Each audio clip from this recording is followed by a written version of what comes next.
ช่วงนี้เราอาจได้ยินข่าวการเนรเทศผู้คนออกจากประเทศมหาอำนาจตะวันตกบางแห่งซึ่งถูกมองว่าเป็นเครื่องมือในการจัดการกับผู้คนที่รัฐไม่พึงประสงค์หรือรักษาฐานเสียงโดยการทำตามนโยบายที่ลั่นวาจาไว้แต่หากเราย้อนเวลากลับไปในอดีตจะพบว่าแนวคิดเช่นนี้เคยถูกนำไปใช้อย่างสุดขั้วและน่าสะพรึงกลัวยิ่งกว่า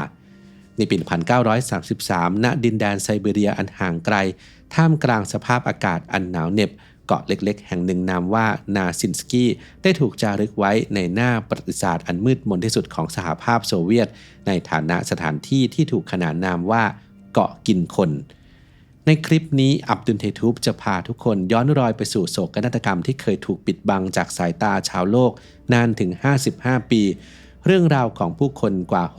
6,114 ชีวิตที่ถูกนำไปปล่อยทิ้งไว้บนเกาะร้างพร้อมกับเสบียงอาหารเพียงน้อยนิดและภายในระยะเวลาเพียง13 สัปดาห์ผู้คนกว่า 4,000 คนต้องเสียชีวิตจากความอดอยากโรคระบาดและความโหดร้ายของมนุษย์ด้วยกันเองติดตามได้ในนาซินสกีเกาะกินคนหลายคนอาจเข้าใจว่าอาหารเสริมควรจะเห็นผลเร็วเหมือนกาแฟที่เมื่อดื่มแล้วทำให้ตื่นตัวแต่ความจริงร่างกายต้องใช้เวลา 1-6 เดือนในการสะสมสาร DHA และ EPA เพื่อการเปลี่ยนแปลงที่ชัดเจนต่อสมองและอารมณ์การเลือกผลิตภัณฑ์คุณภาพสูงจึงมีความสำคัญอย่างยิ่งผมจึงเลือก Clarity Omega 3 Norway Ultra Astaxanthin และนี่เป็นคำตอบสำหรับผู้ที่มองหาน้ำมันปลาเกรดพรีเมียมคลิกลิงก์ใต้คลิปเพื่อสั่งซื้อหรือดูรายละเอียดเพิ่มเติมได้เลยครับ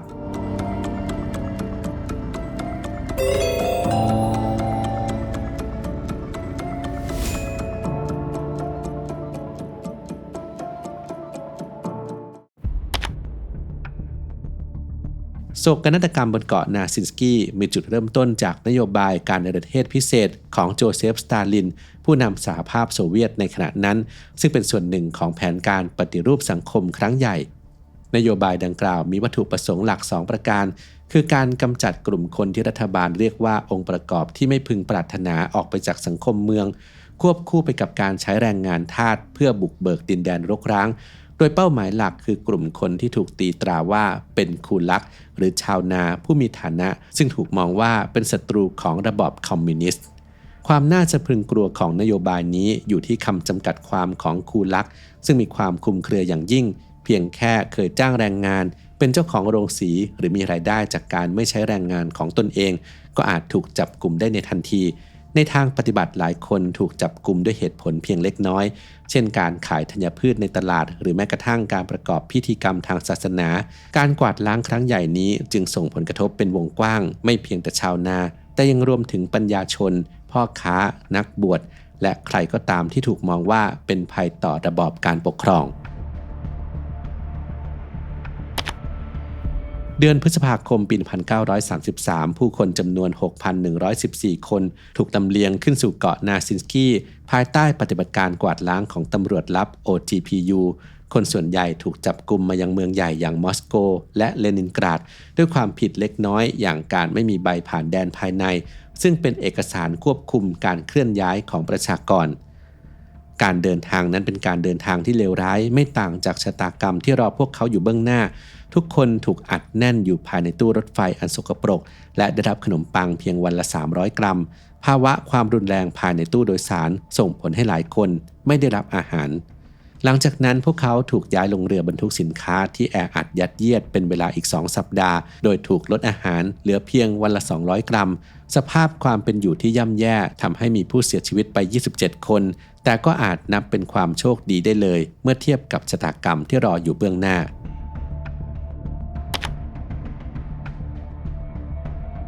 ในวันที่ 18 พฤษภาคมผู้ถูกเนรเทศชาย 4,556 คนและหญิง 322 คนได้เดินทางมาถึงเกาะนาซินสกีเกาะขนาดเล็กที่มีความยาวเพียง 3 กิโลเมตรและกว้างไม่ถึง 1 กิโลเมตรซึ่งเป็นพื้นที่ที่ไม่เอื้ออำนวยต่อการดำรงชีวิตของผู้คนหลายพันคนสิ่งเดียวที่ทางการทิ้งไว้ให้คือแป้งสาลีจำนวน 20 ตันจากการแจกจ่ายแป้งครั้งแรกนำไปสู่ความโกลาหลและการต่อสู้แย่งชิงจนทหารยามต้องใช้ปืนยิงเพื่อควบคุมสถานการณ์แม้จะมีความพยายามจัดระเบียบโดยการแต่งตั้งหัวหน้ากลุ่มแต่พวกเขากลับกักตุนแป้งไว้สำหรับตนเองและพรรคพวก ขณะที่มีผู้คนนำแป้งดิบมาผสมกับน้ำในแม่น้ำที่ปนเปื้อนเพื่อประทังชีวิตส่งผลให้เกิดโรคบิดระบาดอย่างรวดเร็วซ้ำร้ายในคืนแรกยังมีหิมะตกลงมาอย่างหนักเพียงวันเดียวมีผู้เสียชีวิตถึง295 คนเมื่อเวลาผ่านไปกฎเกณฑ์ทางสังคมได้ล่มสลายลงการเพาะปลูกเป็นไปไม่ได้เนื่องจากขาดแคลนเครื่องมือและผู้ถูกในประเทศส่วนใหญ่ที่เป็นชาวเมืองก็ขาดทักษะในการเอาชีวิตรอดในป่าในไม่ช้ากลุ่มอาชญากรและผู้ที่แข็งแกร่งกว่าได้รวมตัวกันเป็นแก๊งคอยปล้นชิงทุกสิ่งจากผู้อ่อนแอการฆาตกรรมเพื่อแย่งชิงอาหารจึงกลายเป็นเรื่องปกติขณะที่ทหารยามซึ่งควรทำหน้าที่รักษาความสงบเรียบร้อยกลับเพิกเฉยและกระทำความโหดร้ายเสียเองพวกเขามักโยนเศษขนมปังเข้าไปในกลุ่มคนที่หิวโหยเพื่อดูการต่อสู้เป็นความบันเทิงหรือแม้กระทั่งใช้ปืนยิงผู้คนบนเกาะเพื่อความสนุกสนานและเมื่อความหิวโหยเข้าครอบงำทุกคนก็เกิดเรื่องน่าเศร้าคือมีการล่ามนุษย์ด้วยกันเองเพื่อเป็นอาหารชาวบ้านพื้นเมืองที่รู้จักกันในนามชาวออสยักษ์ซึ่งอาศัยอยู่ไม่ไกลจากเกาะได้เป็นพยานผู้เห็นเหตุการณ์ฝันร้ายต่างๆเหล่านี้ว่าเป็นภาพที่น่าสยดสยองไปทั่วทั้งเกาะ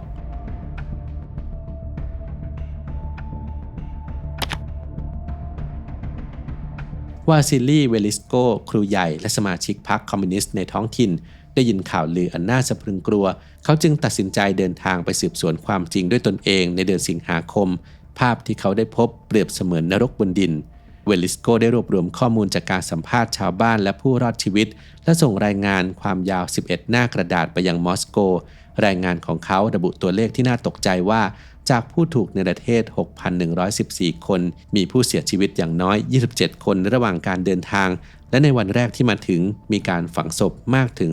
295ร่างทว่าแทนที่จะได้รับการยกย่องเวลิสโกกลับถูกไล่ออกจากพรรคและตำแหน่งหน้าที่การงานส่วนรายงานของเขาก็ถูกจัดให้เป็นความลับสุดยอดอย่างไรก็ตามรายงานฉบับนี้ได้กระตุ้นให้เกิดการสอบสวนภายในขึ้นคณะกรรมการของพรรคประเมินในเดือนตุลาคมว่าจากผู้รอดชีวิตประมาณ 2,200 คนบนเกาะครึ่งหนึ่งป่วยและนอนติดเตียงและมีเพียง200ถึง300คนเท่านั้นที่แข็งแรงพอจะทำงานได้แม้ทางการจะสั่งปิดค่ายและลงโทษทหารยามราว50นายแต่ก็เป็นเพียงการลงโทษสถานเบาเมื่อเทียบกับโศกนาฏกรรมที่เกิดขึ้นผู้รอดชีวิตราว 2,200 คนถูกย้ายไปยังค่ายอื่นแต่ส่วนใหญ่ก็มีสภาพร่างกายที่ย่ำแย่และเสียชีวิตในเวลาต่อมา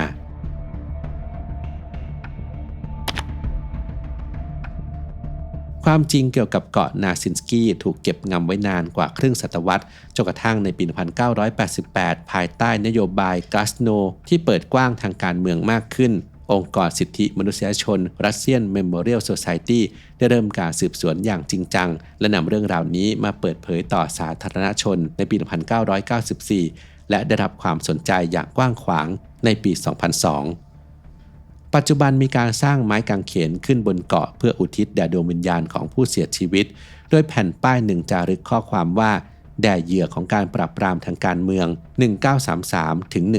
1993และในทุกเดือนมิถุนายนจะมีผู้เดินทางมาร่วมรำลึกถึงโศกนาฏกรรมเพื่อเป็นเครื่องย้ำเตือนถึงความโหดร้ายที่เคยเกิดขึ้นณสถานที่แห่งนี้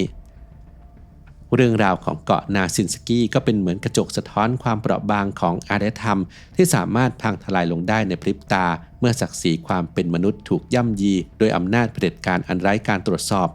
ความหิวโหยได้ลบเลือนเส้นแบ่งทางศีลธรรมและได้เปลี่ยนผู้คนให้หวนคืนสู่สัญชาตญาณดิบเพื่อเอาชีวิตรอดโศกนาฏกรรมที่ถูกอำพรางไว้นานกว่าครึ่งศตวรรษนี้จึงเป็นเสียงเตือนจากอดีตที่ยังคงดังก้องถึงปัจจุบันว่าการปกป้องสิทธิและเสรีภาพขั้นพื้นฐานคือหน้าที่ของพวกเราทุกคนเพื่อรับประกันว่าความมืดมิดเช่นนี้จะไม่มีวันหวนกลับมากลืนกินมวลมนุษยชาติได้อีกเป็นครั้งที่2